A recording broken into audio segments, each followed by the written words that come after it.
What is up, everyone? Welcome back to another episode of Gad Talks. Today we are going to be talking about the KW10 smartwatch that comes from China. If you guys are familiar with the Kingwear smartwatches, this is somewhat similar, but there is going to be some differences as you will see throughout this video. So keep watching this video.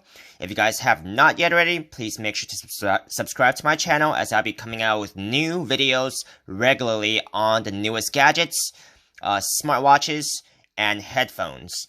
And if you guys do want to proceed to purchase this watch after this video, you guys can use my affiliate link below, which will take it to eBay, and I will earn a commission at no extra cost to you. Now let's begin.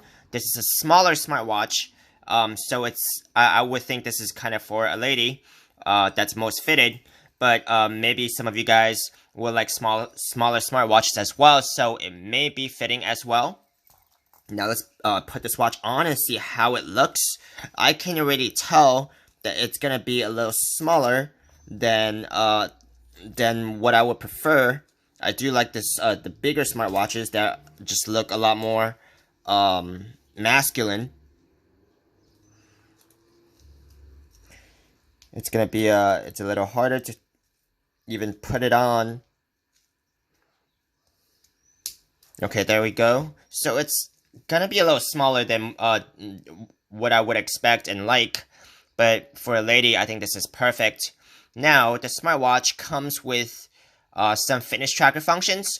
It is also IP68 waterproof, so you could submerge this into water without question, and you could even take it for it could sustain raining, splashing, and maybe even some shallow swimming as well. So let's begin. So it's got a pretty cool, nice main watch face, and this watch is not fully touchscreen. So what that means is you really have to press this one section right here that will take you through the functions. So you can only go one direction. So you can only go forward. If you skip something, you're gonna have to come all the way back. Now let's see if there are any kind of other watch faces this might come with, if I get tired of this watch face. But it does not look like that is an option here. We're going to take a heart rate reading test and see how accurate this watch is. I expect myself to be somewhere in the high 60s or low 70s. So this is kind of well within my expectation.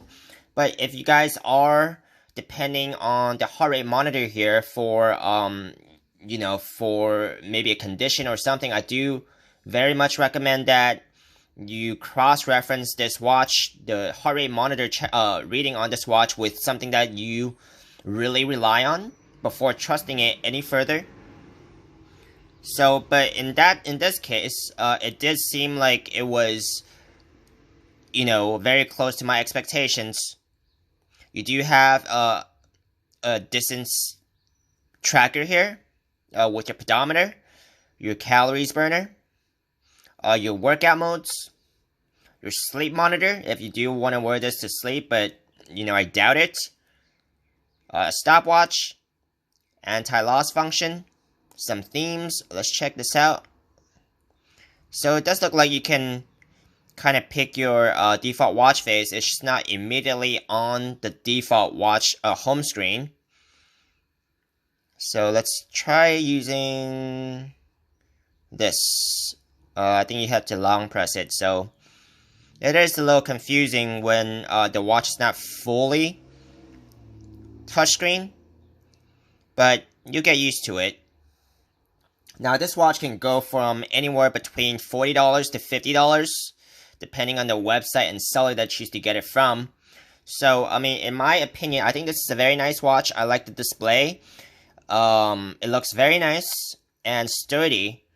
And it's not hard to use at all. I mean, I have not even read the instruction manual. And just based on my experience with smartwatches, I do like the screen and how it looks.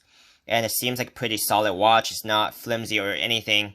The only complaint would be that it is too small for me, but this is a lady's smartwatch. So, thank you very much for watching, and I'll see you guys in the next video.